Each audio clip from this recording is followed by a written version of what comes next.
Hello friends, welcome to a new episode of ABCD Anybody Can Decor. Today we are gonna show you how easily we could make some colorful candies for a backdrop. Kids would love them for their birthdays for sure.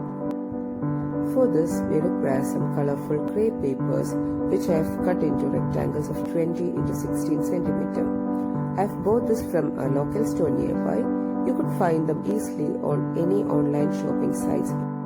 Next we require some leftover chart papers which I have cut into rectangles of 12 into 5 cm. Then we require stapler pin, thread, cello tape, scissors and masking tape.